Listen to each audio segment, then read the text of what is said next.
Alors, bonjour à tous. Ouais, donc on est réunis là pour discuter un peu de la situation internationale qui est quand même brûlante. Voilà, depuis à la fois les attaques de Trump et à la fois les nouveaux rebondissements là, qui ont lieu mardi et mercredi. Donc pour commencer cette présentation sur la guerre la guerre au Moyen-Orient et comme on disait un peu les moyens de la comprendre et d'y résister, je passe d'abord la parole à Aurélien.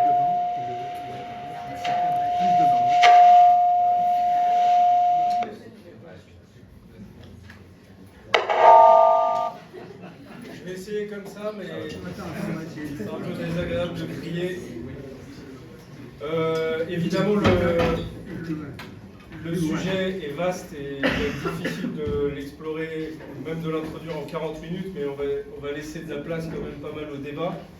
Je crois qu'il y a énormément d'Iraniens, et même nous jusqu'ici, qui ont poussé un ouf de soulagement mercredi matin en découvrant que Trump avait renoncé à son ultimatum de renvoyer l'Iran à l'âge de pierre, d'effacer toute une civilisation, avec à demi-mot l'idée qu'il emploierait des armes nucléaires. Mais c'est pas parce qu'il y a renoncé pour l'instant que ça va pas laisser des traces et qu'il aurait renoncé à tout. D'abord, il est passé à l'acte depuis le 28 février, à la tête d'une armada comme on n'en a jamais vu, avec bombardement d'écoles de fillettes, bombardement d'infrastructures civiles, bombardement de centrales nucléaires. Ça c'est quelque chose qui a été banalisé par Poutine en Ukraine. L'impérialisme américain continue sur cette lancée. Et puis ensuite, l'ultimatum, il a été respecté d'une certaine manière, mais par Netanyahou, puisque Netanyahou a lancé des frappes massives et meurtrières sur le Liban, avec pas moins que 254 morts rien qu'hier à Beyrouth. Je vous rappelle que le 13 novembre à Paris, c'était 130. Donc c'est un massacre en tout état de cause. Alors, aujourd'hui, on nous parle d'une pause, d'un cessez-le-feu, même si le feu n'a en vérité pas cessé, à part dans les déclarations. En tout cas, c'est peut-être une trêve, mais très fragile, dans une opération qui, pour l'instant, si elle s'en arrêtait là, mais c'est peu probable, tourne au désavantage des USA. Alors, la première chose à dire dans cette histoire, c'est que nous, on ne fait aucune symétrie dans les camps en présence. On est face à une agression impérialiste menée par les États-Unis contre un pays pauvre, l'Iran, et donc on est pour la défaite des États-Unis. Alors certains diraient, eh bien c'est en bonne voie. Oui et non. En vérité, ce que Trump a appelé une excursion risque de durer. C'est bien plus qu'une excursion. Comme Poutine d'ailleurs appelait sa guerre contre l'Ukraine une opération spéciale. On a les euphémismes qu'on peut.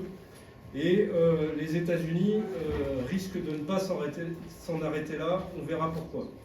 Parce que militairement, on peut gagner toutes les batailles et quand même perdre la guerre. C'est-à-dire que la supériorité militaire, financière, technique des Américains ne veut pas dire qu'ils peuvent forcément réussir à mettre à genoux un pays comme l'Iran et son régime. D'ailleurs, l'histoire des méfaits de l'impérialisme dans la région l'illustre parfaitement bien. Et on y reviendra un petit peu dans la présentation. Alors, qu'est-ce qu'on va discuter ce soir, dans l'introduction au moins? D'abord, les motivations américaines. On va balayer l'idée que Trump agit par une psychologie spécifique de Trump. En vérité, c'est les intérêts du capital américain qui sont derrière ça. C'est en ça que c'est une intervention impérialiste qui s'inscrit dans une histoire d'intervention impérialiste dans la région. Les motivations israéliennes. On va balayer aussi l'idée que c'est Israël, voire Netanyahou, qui aurait poussé Trump à s'engager dans une aventure, puisque Israël a ses propres intérêts, mais Israël reste subordonné aux intérêts des USA. Les motivations de l'impérialisme français aussi, parce que même si Macron dit c'est pas notre guerre, pourtant le Charles de Gaulle est en Méditerranée et l'armée se plaint d'être à court de munitions, c'est bien qu'ils les ont tirées quelque part. Et examiner la riposte iranienne, riposte du régime qui semble, disons, assez habile. Je ne parle pas pour les Iraniens qui se prennent des bombes sur la tête, ça c'est le cadet des soucis et du régime et bien sûr des USA et d'Israël. Et donc cette confrontation, elle tourne pour l'instant à son avantage, ce qui n'enlève rien au caractère réactionnaire du régime iranien et ce qui ne le classe pas du tout dans un camp anti-impérialiste. au minimum un camp anti-USA, même si on aurait tendance à dire plutôt que c'est les USA qui sont anti-Iran en l'occurrence. Alors enfin, on conclura sur quelques pistes sur les réactions nécessaires et comment les agiter ici. Alors, est-ce que c'est une politique de Trump? Pas seulement, c'est une politique de l'impérialisme américain. Est-ce que c'est un échec ou c'est une victoire de Trump? Alors Trump crie victoire, mais on a du mal à y croire quand même. Le régime iranien crie victoire aussi, mais on a aussi un peu du mal à y croire. Dans les objectifs qui étaient mis en avant au lancement de l'opération, il y avait d'abord l'affaire du nucléaire. On va y passer une minute quand même parce que c'est pas si simple comme sujet. La première chose, c'est que c'est un bluff total d'imaginer que l'Iran était à une semaine d'obtenir une bombe nucléaire qu'ils auraient balancée immédiatement sur Tel Aviv.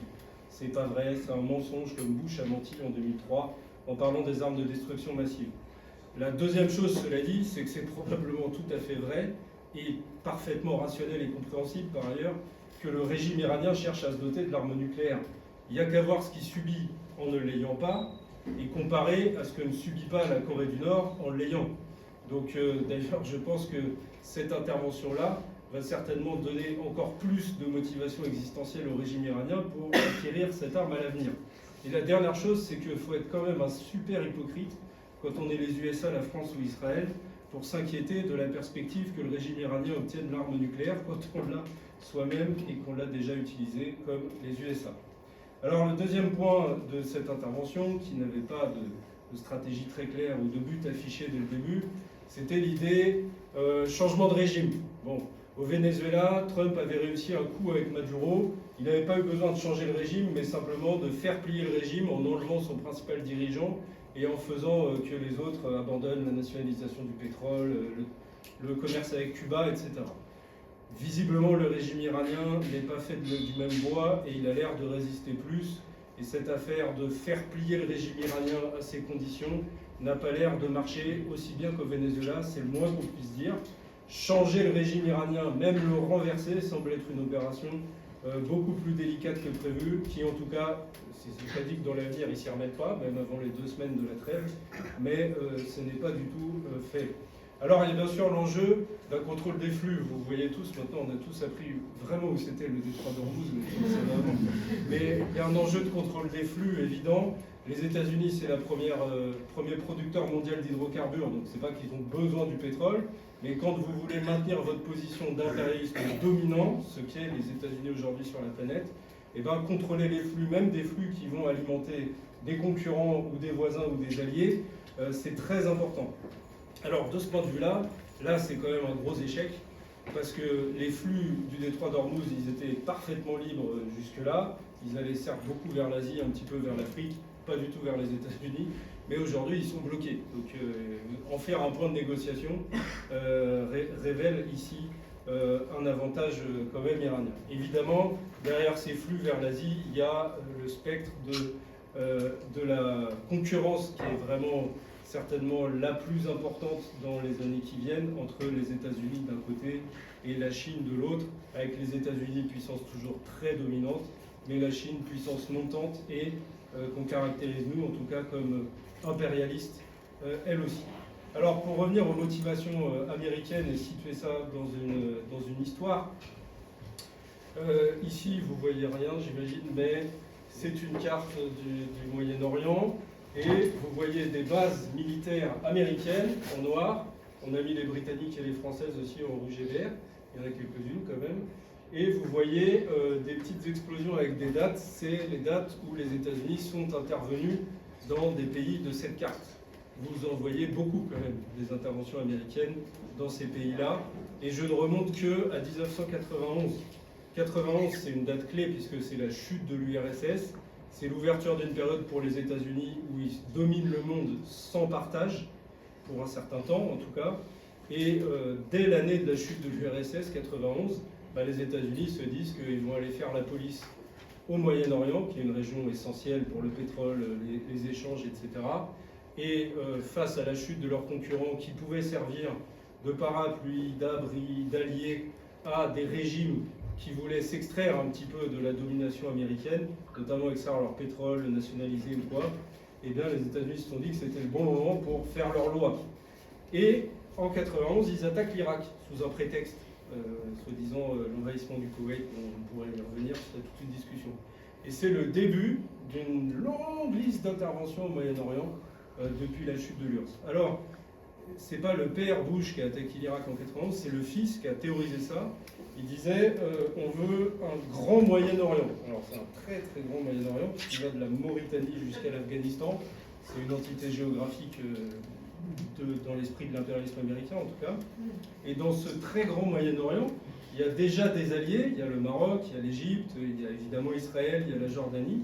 Et puis là, on est en 2001-2003. Il y a des États voyous, l'axe du mal, la guerre des civilisations, enfin vous voyez tout ce vocabulaire qui est employé maintenant depuis 25 ans et qui a bien fait monter l'extrême droite quand même. Et cet axe, il va de l'Afghanistan jusqu'à la Syrie, en passant bien sûr par l'Irak et l'Iran.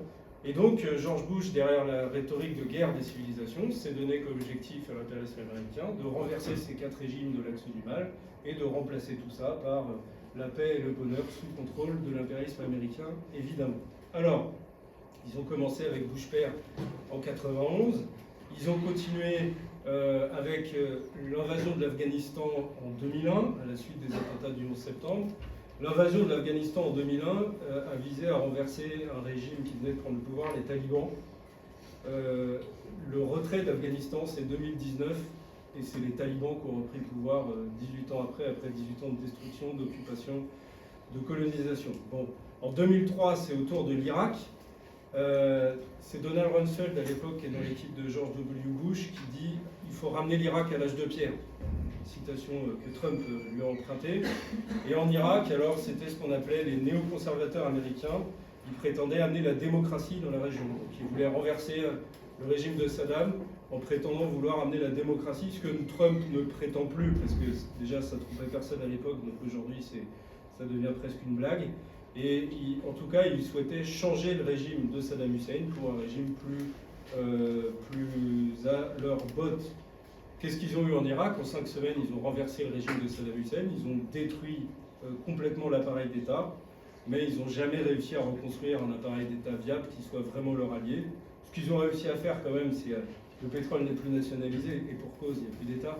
Mais par contre, les majors américaines du pétrole ont directement la main sur le robinet. Donc on ne peut pas dire que c'est un échec total du point de vue des capitalistes du pétrole, mais par contre, du point de vue de la stabilité de la région, c'est quand même vraiment la preuve d'un échec total qui, par ailleurs, 10 ans plus tard, va créer l'État islamique, Daesh, une nouvelle vague de bombardements, vague de terrorisme et déstabilisation d'un voisin, la Syrie. En 2011, il y a une nouvelle intervention, c'est dans un contexte très particulier qui est celui des révolutions arabes sur lequel je reviendrai. Là, c'est une intervention contre l'État libyen, contre le chef de l'État libyen, qui était Kadhafi à l'époque, qui a été d'ailleurs assassiné dans cette guerre par les forces spéciales françaises. C'est la raison principale pour laquelle il ne peut pas témoigner au procès en cours de Nicolas Sarkozy. Mais c'était peut-être pas le but de guerre unique, c'était à côté. Le but de guerre, c'était vraiment une guerre contre-révolutionnaire pour faire une démonstration, parce qu'on est en mars 2011 et depuis décembre 2010, toute la région, les peuples et les travailleurs de toute la région se sont soulevés, à commencer par la Tunisie, mais à suivre par l'Égypte, la Libye, la Syrie, le Bahreïn, etc., etc.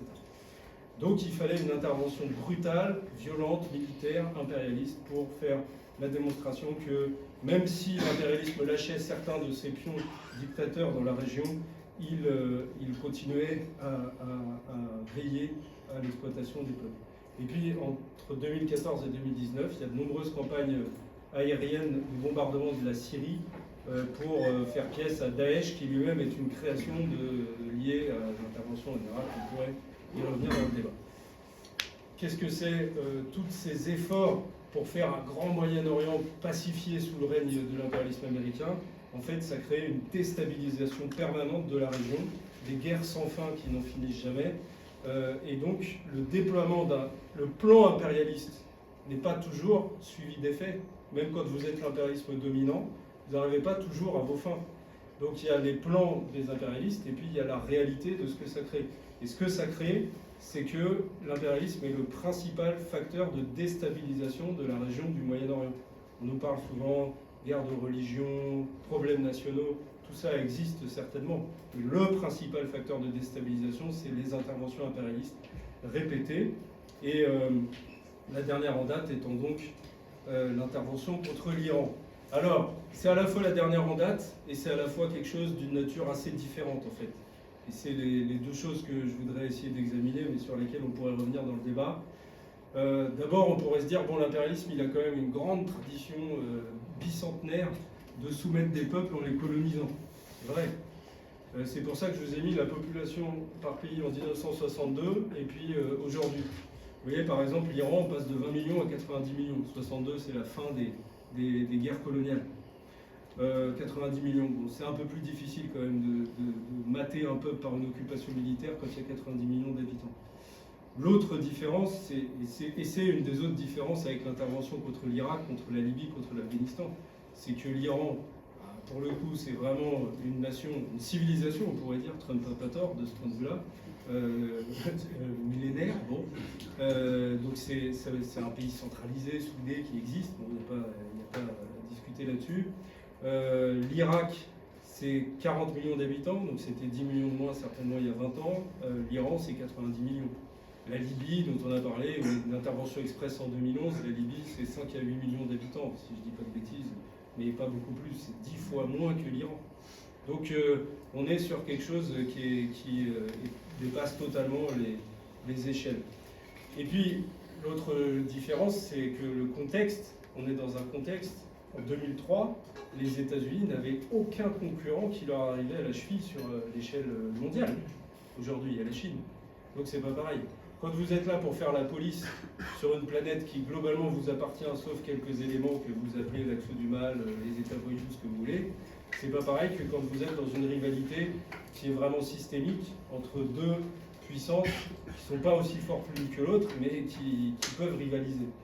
Et la dernière différence, qui est certainement la plus importante en termes de perspective pour nous, c'est qu'en 2011, les révolutions arabes dont j'ai déjà parlé tout à l'heure, elles ont montré qu'il y a un retour sur le devant de la scène des peuples qui ont pu vraiment surprendre tout le monde, y compris l'impérialisme américain, sans même parler des dictateurs en place, évidemment, qui ont été dégagés, avec des révoltes populaires qui ne sont pas allées jusqu'à la révolution sociale, malheureusement, mais qui ont ébranlé des régimes pourris qui, parfois, régnaient depuis 40 ans avec le soutien des États-Unis. Et ça s'est passé beaucoup en 2011, mais ça a continué, y compris en Irak, y compris en Iran, dans toute la région, y compris en Algérie, dans toute la région en réalité, jusqu'à aujourd'hui. Donc ce spectre de la possibilité que les peuples y rentrent sur le devant de la scène rend les choses aussi beaucoup plus instables pour les impérialistes. Concurrence entre impérialistes, les peuples qui peuvent quand même remuer et devenir un facteur important, tout ça fait que la situation est beaucoup plus explosive à certains points de vue. Ça peut ouvrir aussi des perspectives différentes de celles d'il y a 20 ans. Alors pour aller très vite, Israël dans tout ça, parce qu'évidemment c'est une intervention américano-israélienne, on ne peut pas le nier.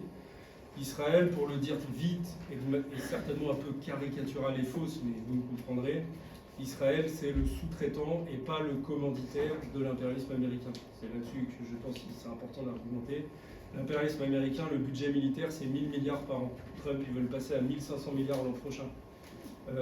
Israël, c'est 130 milliards. C'est 10 fois moins. Et ce que donnent les États-Unis à Israël en termes militaires, c'est 15 milliards. C'est 1% de leur budget. Donc non, c'est pas Israël qui tient les États-Unis par le bout du nez. Ce n'est pas du tout ça, mais c'est plutôt l'inverse. Alors, pourquoi l'attaque contre l'Iran, qui est quand même dans les cartons depuis très très très longtemps, c'est ce que j'ai cherché à démontrer, intervient maintenant? Parce que la situation dont l'État d'Israël a profité après l'attaque du Hamas en octobre 2023 est très favorable. Jusqu'en octobre 2023, l'Iran avait réussi à se constituer un réseau d'alliés, on va dire, je dis alliés pour pas dire proxy, parce que proxy ça sous-entend que c'est pas des acteurs qui ont leur propre politique et leur propre indépendance. Mais ils ont quand même un réseau d'alliés, de connexion avec le Hamas, avec le Hezbollah, avec les Houthis, avec des milices en Irak, et ils avaient une forme d'alliance beaucoup plus relâchée avec Assad en Syrie.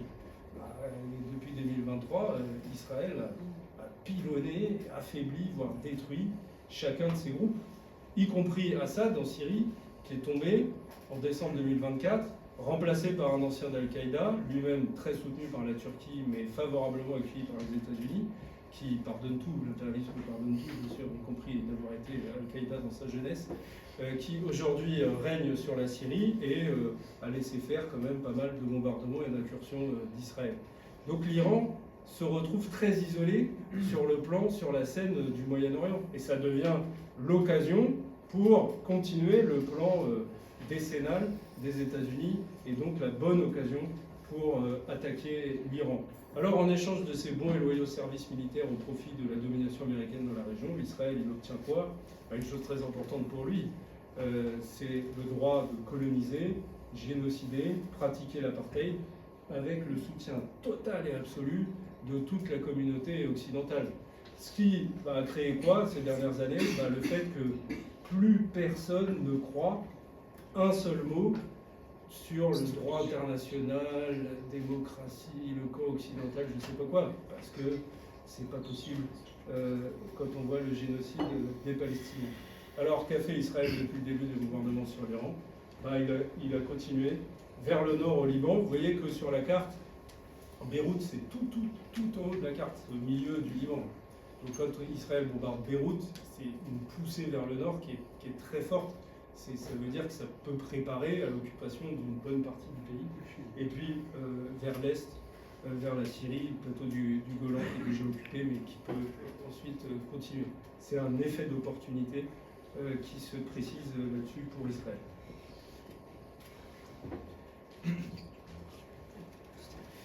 Et donc, on enchaîne avec la situation justement du côté de l'Iran.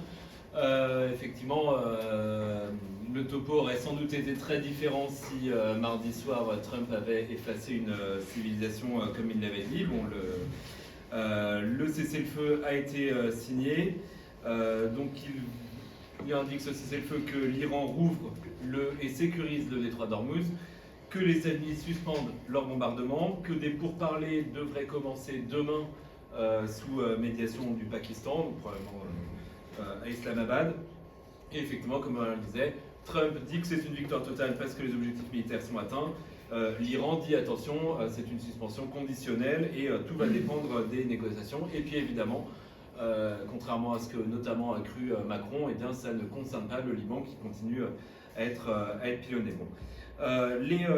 C'est l'Iran qui a pour l'instant posé les conditions sur lesquelles vont avoir lieu les discussions. La première, c'est le maintien du contrôle du détroit d'Ormuz, c'est le droit à l'enrichissement nucléaire, c'est la levée de toutes les sanctions, c'est le retrait de toutes les forces des États-Unis du Moyen-Orient, la fin des attaques contre l'Iran et ses alliés et la restitution des avoirs gelés. Il n'y a pas les 10 là, mais enfin les peut-être principales qui vont faire discussion avec les États-Unis. Bon. En fait, jusque-là, depuis même le 28 février, le régime iranien avait envoyé un peu des signaux contradictoires, qui sont les contradictions du régime. Par exemple, la semaine dernière, il y a enfin, plus d'une semaine, le président Pezeshkian avait écrit une lettre ouverte au peuple des États-Unis où il disait « Nous n'avons pas d'hostilité ». Voilà, on s'appelle contre les citoyens des États-Unis, en rappelant l'histoire les États-Unis qui quand même, votre gouvernement vous a déjà fait un coup d'État en 1953, etc. Mais enfin, tout ça, on peut aller de l'avant. Bon. Et dans le même temps, ou à peu près dans le même temps, eh bien, d'autres du régime, les plus conservateurs et qui tiennent davantage en fait au jeu le régime, qui disait on n'aura aucune négociation, on va venger la mort du guide suprême Khamenei qui s'est fait tuer, et de toute façon ce n'est qu'au nouveau guide suprême, donc le fils Khamenei, de décider de la réouverture du détroit d'Ormuz. Bon. Aurélien là aussi on a parlé derrière. Quel est l'enjeu en fait du détroit d'Ormuz? Donc à la sortie du golfe Persique, donc d'un côté tu as une rive, c'est les pays arabes, l'Arabie Saoudite, les Émirats, Bahreïn, le Qatar et Oman, et de l'autre côté c'est l'Iran. C'est par là que passe 20% du pétrole mondial, c'est aussi par là que passe 30 à 35% des engrais qui transitent par voie maritime. Eh bien, un tiers à peu près passe par là. Donc évidemment que dans une guerre qui est une guerre asymétrique, donc pas une guerre armée contre armée, parce que là évidemment que l'Iran serait déjà rayé de la carte, mais d'une guerre d'attaque sur les côtés, eh bien oui, bien sûr que ce détroit, c'est le levier le plus important pour l'Iran. D'autant plus que les enjeux en termes de présence humaine des deux côtés, sur les deux rives, ne sont pas les mêmes. Côté arabe, c'est là qu'on trouve des villes modernes comme Dubaï ou Abu Dhabi, donc très forte densité de population, beaucoup de ports, beaucoup d'infrastructures logistiques, et notamment énergétiques évidemment. Côté iranien, il y a une ville un peu importante, Bandar Abbas, c'est 500 000 habitants, donc c'est pas une petite bourgade, mais c'est pas non plus la plus grande métropole iranienne. Et sinon, c'est des villages côtiers. Et puis en fait, c'est un relief très accidenté, donc c'est pas une grosse présence humaine, c'est pas une grosse présence d'infrastructure. Et donc c'est un endroit plutôt pratique pour installer, sans trop déranger ou être dérangé par les civils, et pas mal de matériel militaire. Plus les îles stratégiques qui permettent en fait à l'Iran de contrôler les droits. Et donc, après le 28 février, le blocus a continué à commencer de manière assez progressive, d'abord avec des contrôles sur les entrées, des autorisations limitées, enfin entrées et sorties surtout, sur les passages. L'ultimatum de Trump qui a dit il faut rouvrir absolument, je menace d'intervenir militairement, en fait ça a radicalisé la position de l'Iran qui a dit maintenant en fait on refuse et on va demander des compensations pour les pertes. Et puis en fait le blocus a assez progressivement, enfin vous voyez que c'est allé assez vite tout ça, il s'est institutionnalisé avec la mise en place d'abord de frais de transit, puis des interdictions ciblées, et puis un arrêt quasi total des exportations par ce passage-là. Et quand le blocage est devenu durable, c'est là que les prix sont vraiment montés en flèche, et qu'il y a donc eu les premières tentatives de sortie diplomatique, ce qui n'a pas empêché l'intensification militaire, attaque de navires, des mines maritimes, etc. Avec toutes les conséquences qu'on connaît. En fait, l'Iran a commencé à s'infléchir il y a le week-end dernier, samedi dernier. Il y a une réouverture partielle pour les flux humanitaires, les transports de population qui fuyaient la région, et puis un peu aussi pour le pétrole et le gaz, mais de manière très ciblée, très partielle. C'est quelques pays, l'Irak d'abord, et puis il y a eu quelques navires indiens, pakistanais, chinois, japonais, turcs, quelques Européens, thaïlandais, maltais, qui ont pu passer. Mais une circulation toujours très réduite, puisque le week-end dernier sont passés 21 navires par le détroit, alors qu'il y en a 135 en temps normal. Pas 135 par jour, je veux dire, en temps normal. Ce trafic n'a pas été rouvert par ailleurs aux engrais, c'est uniquement le pétrole pour l'instant qui passe. Et puis surtout, l'Iran a mis en place quelque chose qui n'existait pas jusque-là, c'est un péage. Et le péage, c'est pas le ticket de l'autoroute qui est déjà très cher, c'est 2 millions de dollars par navire, payable non pas en dollars à des années, parce qu'évidemment l'Iran risquerait de se faire geler ses avoirs, donc payable en monnaie chinoise, en yuan. Donc voilà déjà un élément de comment l'Iran ne s'est pas fait écraser depuis par cette attaque, pourtant par l'armée la plus puissante du monde, et puis par une armée quand même assez puissante aussi qui est l'armée israélienne. En fait, depuis les frappes donc qui a fait plus de 1300 morts déjà le 28 février, dont le guide suprême, mais pas seulement, aussi une école de filles à Téhéran par exemple, en fait l'Iran a riposté, donc d'une manière encore une fois asymétrique, mais quand même avec des attaques de missiles, de drones, des interceptions aussi je crois que c'est plus de 156 drones qui ont été abattus, et deux missiles qui ont été interceptés encore très récemment, ciblés contre Israël, contre les bases des États-Unis et même contre ses alliés dans le Golfe. Alliés qui en fait se sont retrouvés à pas trop vouloir entrer dans l'escalade, parce que non seulement ils ne veulent pas que la situation s'envenime. Ils ne veulent pas d'un chaos en Iran qui, à l'irakienne ou à la libyenne, en fait, qui aurait forcément des répercussions très compliquées pour eux. Ils veulent affaiblir l'Iran, qui a la main sur le détroit, qui peut aussi s'ingérer, notamment à Bahreïn ou au Yémen, etc. Bon, qui est un concurrent de toute façon régional. Donc l'affaiblir, oui, mais monter en épingle le conflit, non. Et puis de toute façon, ils savent bien qu'ils ne sont pas du tout en capacité de répondre. L'Iran a aussi mobilisé quand même ses alliés, le Hezbollah, libanais, les Houthis, les milices chiites, les milices chiites irakiennes, qui ont même tué des soldats français, a en tout cas proféré des menaces assez sérieuses contre des entreprises importantes de sa vie, dont Apple, Microsoft, Google, etc. Donc il a cette capacité quand même à résister, pas à riposter, pas vraiment à contre-attaquer, pas à infliger une défaite majeure, mais à tenir assez longtemps, en tout cas assez longtemps pour que Trump ne puisse plus continuer cette politique-là. Alors comment c'est possible? Si on se souvient bien quand même, en juin dernier, il y a moins d'un an, il y a eu 2 jours de guerre, 2 tiers des installations militaires de l'Iran ont été endommagés, notamment un certain nombre d'équipements qui permettent de produire les mélanges qui permettent la propulsion des missiles. Bon, ça a eu des grandes destructions là-dessus, des sites entiers qui ont été détruits, avec sans doute l'aide chinoise, même si elle est compliquée à cause des sanctions. Il y a eu en tout cas la possibilité pour l'Iran, depuis juin dernier, de reconstruire certains de ces sites militaires de production d'armes, de reprendre la production de missiles.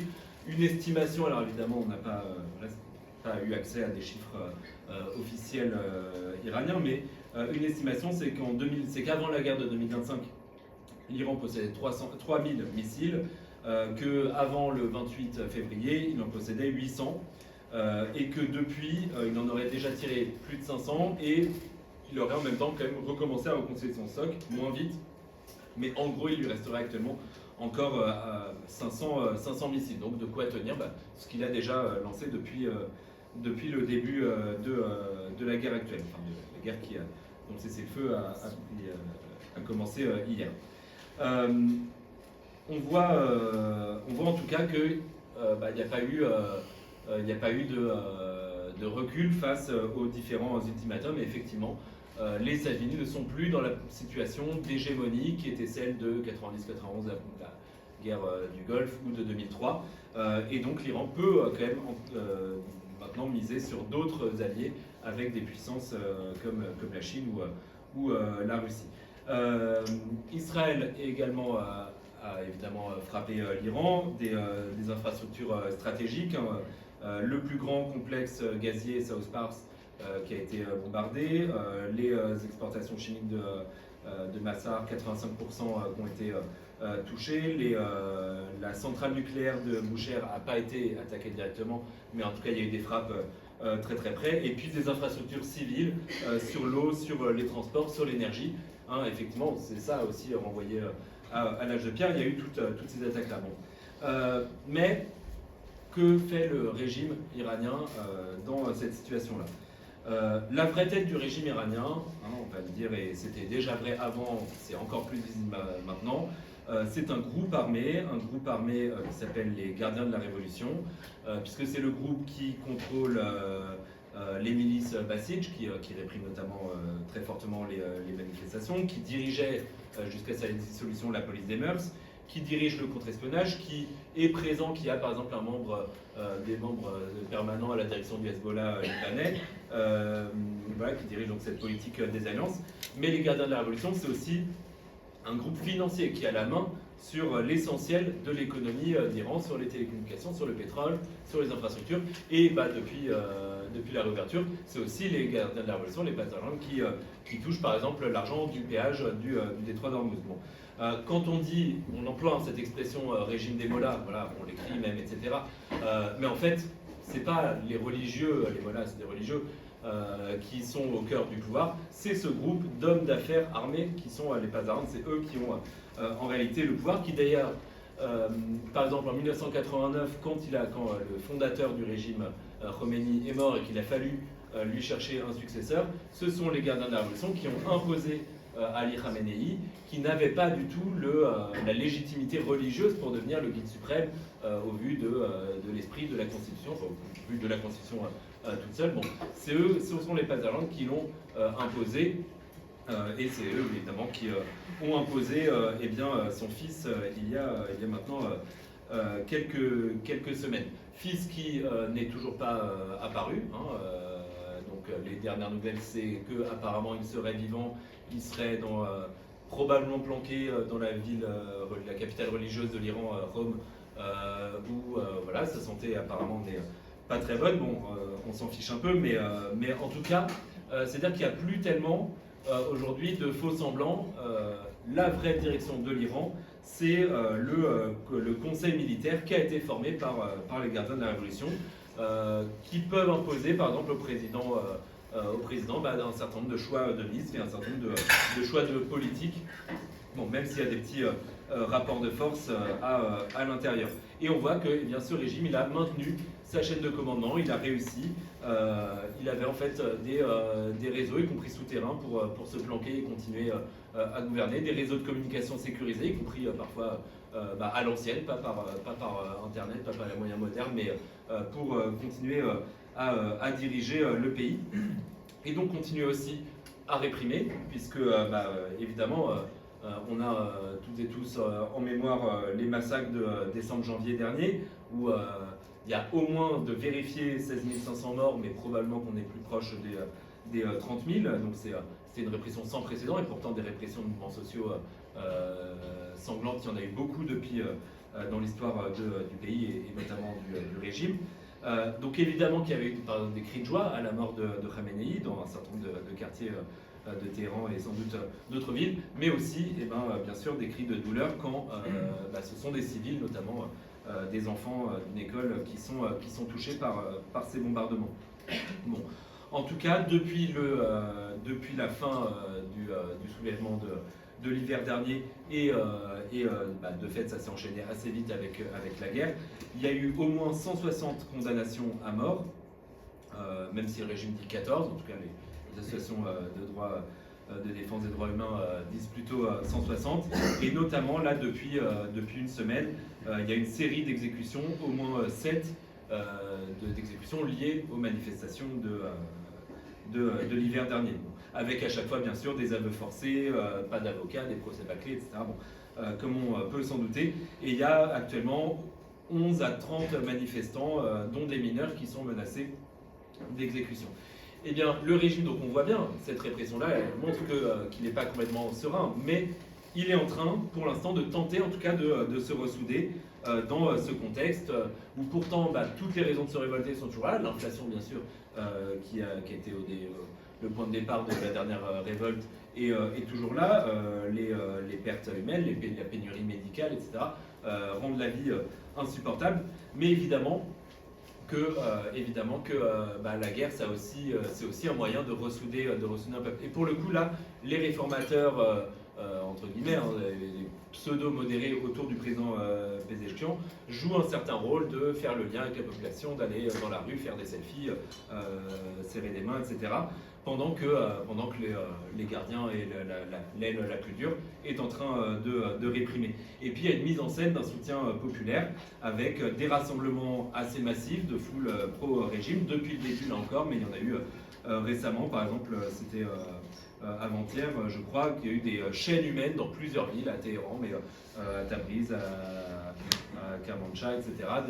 De chaînes humaines, en gros, on est les boucliers humains volontaires, et il y aurait apparemment 14 millions d'Iraniens et d'Iraniennes qui auraient dit « moi je suis volontaire ». Vous voyez, on n'est plus dans des guerres comme dans les années 80, la guerre Irak, où il y avait besoin surtout de chair à canon. Là, c'est pas le même type de guerre, mais en tout cas, de dire regardez, on va mettre des civils là où vous voulez bombarder, nos boucliers humains.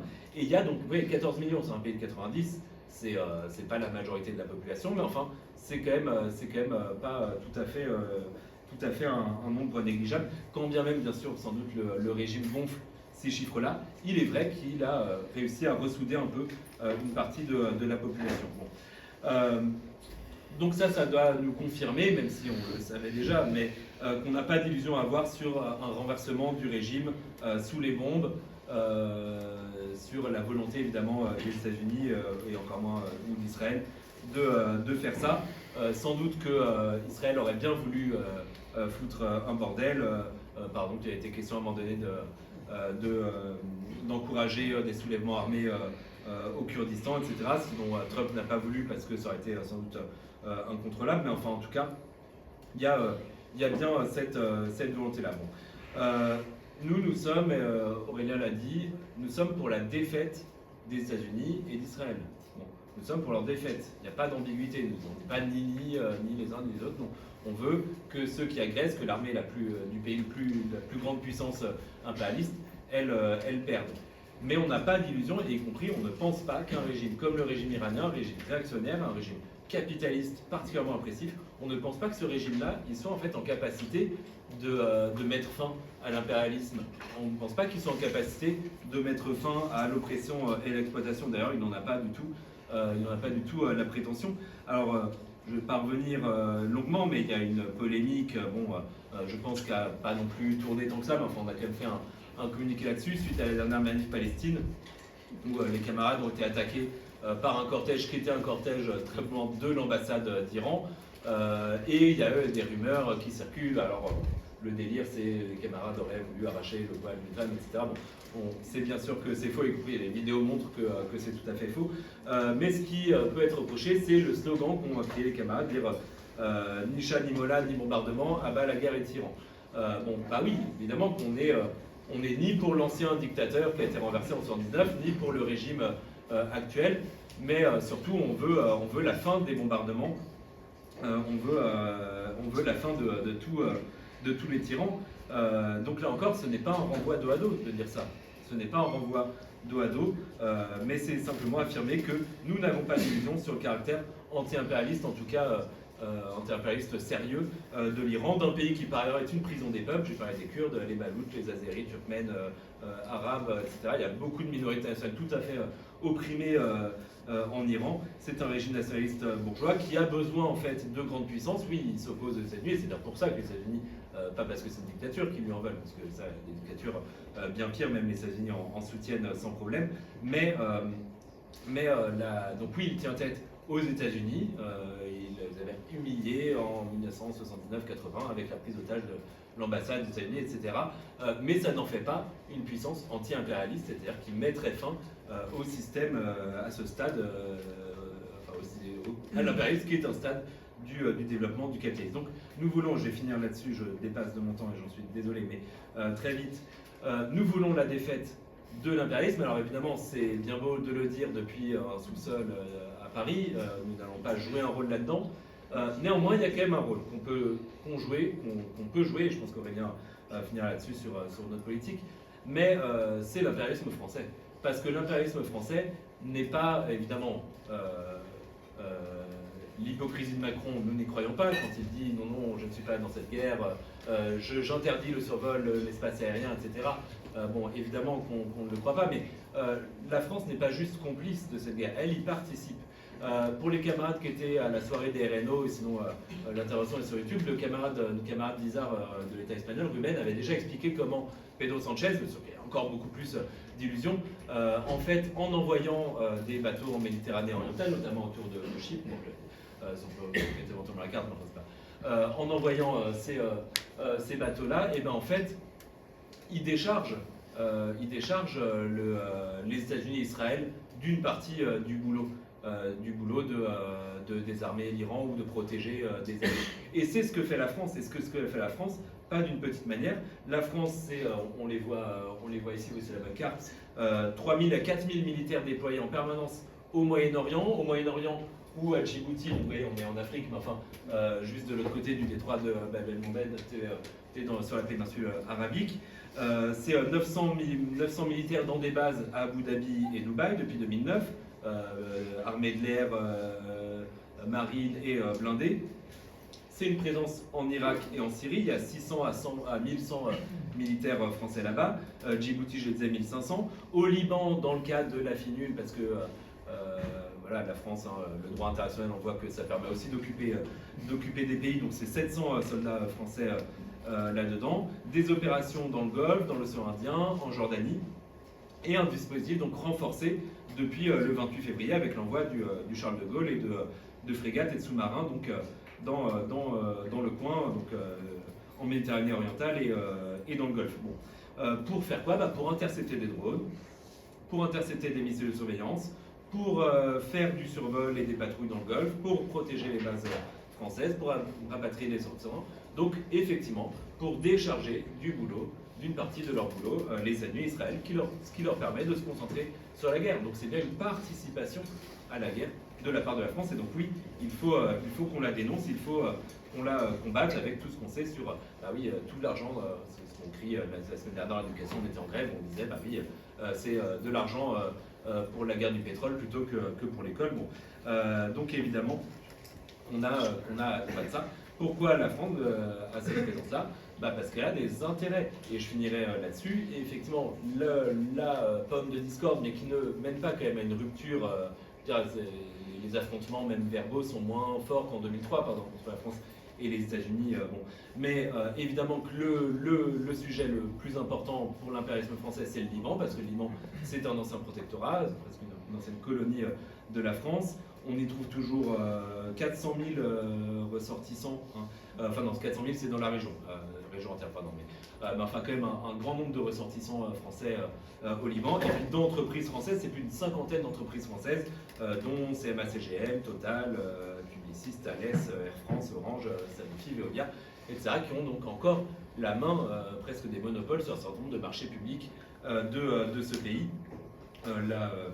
Voilà, c'est plus d'1 milliard d'investissements directs des capitalistes français au Liban. Et la bourgeoisie libanaise, elle aussi, a des intérêts en France. Hein. Alors c'est plus une présence via l'immobilier. Hein. Je me souviens par exemple que Chirac avait habité l'appartement de l'ancien Premier ministre Rafik Hariri. Mais en tout cas, il y a quand même une imbrication des bourgeoisies françaises et libanaises, d'où ce désaccord depuis le début avec Israël. Mais qui ne va pas jusqu'à la confrontation. Il y a quelques temps, il y a des militaires de la FINUL qui étaient indonésiens qui se sont fait tuer. Il y a eu plusieurs fois, la semaine dernière encore, des militaires français qui ont été menacés par l'armée israélienne. Donc oui, ça pourrait aller à un petit affrontement, mais on sait que cet affrontement-là, il n'ira pas jusqu'au bout, il n'ira pas jusqu'à une rupture, jusqu'à... voilà, ce sera des dommages collatéraux. Macron dira que c'est pas bien. Mais en fait, il participe bien au maintien de l'ordre impérialiste dans cette région. Et c'est aussi en ça cette politique-là qu'on doit combattre. Je vais terminer avec quelques conclusions en étant plus rapide que les premières interventions. En fait, la guerre, elle a déjà des conséquences sociales et politiques qui sont catastrophiques pour les conséquences sociales et assez explosives pour les conséquences politiques. JB l'a dit un petit peu, mais les pays du Golfe ont subi un revers majeur. Ils apparaissaient comme un oasis de stabilité financière sous le parapluie de la protection américaine. Et en fait, finalement, cette guerre démontre qu'ils sont à la merci même d'un pays qui n'est pas le plus puissant de la région, l'Iran. Et il démontre aussi, c'est tout le jeu des États-Unis, il démontre aussi que le parapluie américain, il semble mieux marcher pour Israël que pour les pays du Golfe, les pays arabes, si vous voyez ce que je veux dire. Ce qui n'est pas faux dans le nombre de missiles qui sont atterris. Par ailleurs, il y a une proximité plus grande avec l'Iran qui les rend plus vulnérables. Donc le Golfe, la péninsule arabique, c'est quand même plus de 50 millions d'habitants, c'est pas vide, hein, c'est pas le désert. Donc ça peut créer des remous politiques assez importants dans ces zones. Je vous rappelle que à la suite de l'ultimatum de Trump, la crainte c'était qu'en ciblant 2-3 usines de désalinisation d'eau, il y avait la possibilité que leur destruction coupe l'eau potable à 90% de la population de la péninsule. Vous voyez le genre de catastrophe que ça peut créer et le genre de fragilité que ça révèle. Sur l'Iran et les masses iraniennes, bon, JB l'a dit, évidemment ça reste un pronostic, pas du tout un souhait. Et il est probable que la guerre ressoude un peu avec le régime, même si ça pourrait tourner autrement et ce serait mieux que ça tourne autrement.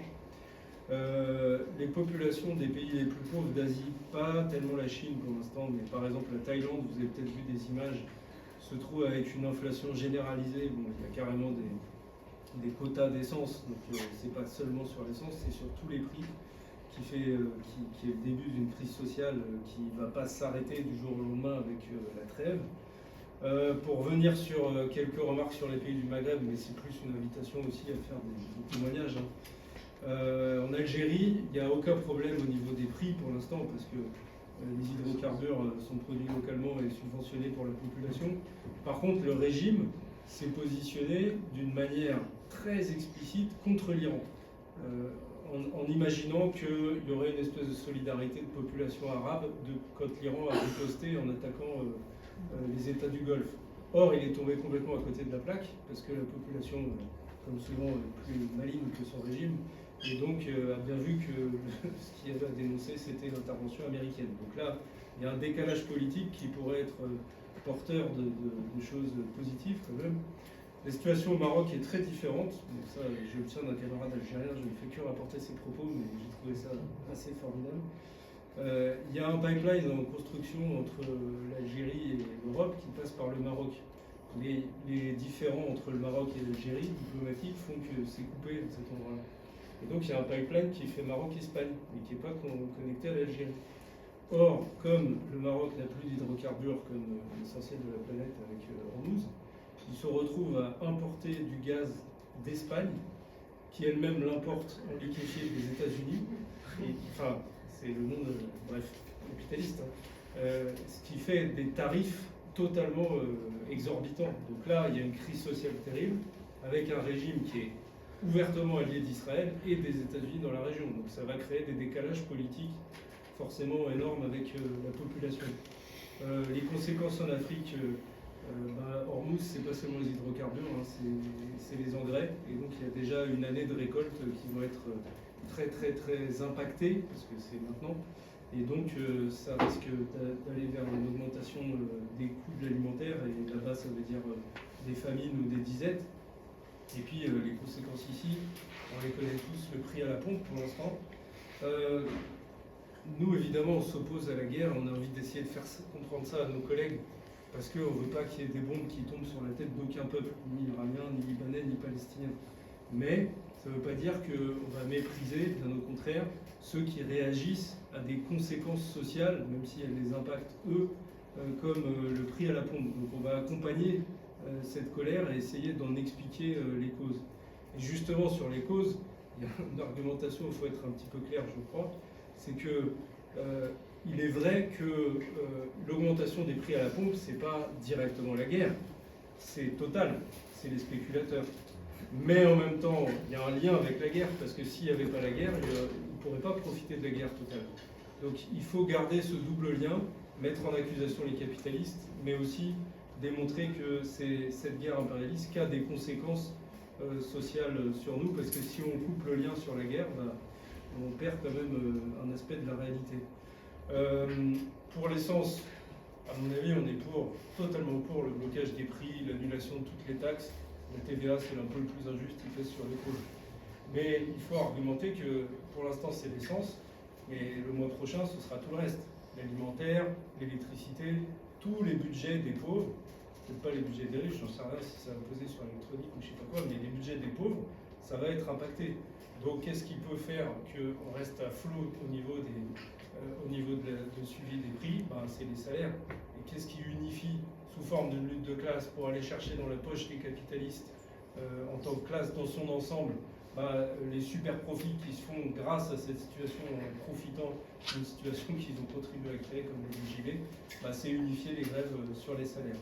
L'autre conséquence qu'on voit déjà, ça va être une accélération de la militarisation. Parce que cette guerre, c'est une guerre supplémentaire dans un monde où il n'y a jamais eu autant de guerres depuis la chute de l'URSS en 1991. Donc il y a une augmentation rapide des conflits armés et c'est un de plus. Donc la bourgeoisie française en a profité pour dire quoi? On va rajouter 30 milliards de budget militaire à une loi de programmation militaire qui bat tous les records de tous les records. Donc 30 milliards de plus d'ici 2030, c'est-à-dire environ 8 à 10 milliards par an, qui seront pris directement sur quoi? Sur l'école, sur l'hôpital, sur tous les services utiles. D'ailleurs, c'est pour ça qu'on a regardé de très près la mobilisation des enseignants à Marseille et la mobilisation des lycéens à Marseille. parce que ouvertement ils se battaient bien sûr pour l'école, c'est vrai, mais ils faisaient le lien à juste titre avec la ponction du budget militaire et donc la guerre. Je termine en disant que demain soir à la Bourse du Travail, il y a tous les grands syndicats, toutes les grandes centrales syndicales qui organisent un meeting, ils disent contre la guerre. Je ne sais plus comment c'est formulé exactement. Si vous lisez leur discours, le discours c'est quoi? C'est la guerre est illégale. Est-ce à croire que si elle était légale, le peuple iranien s'en porterait mieux? On n'est pas convaincu de ça. Bon.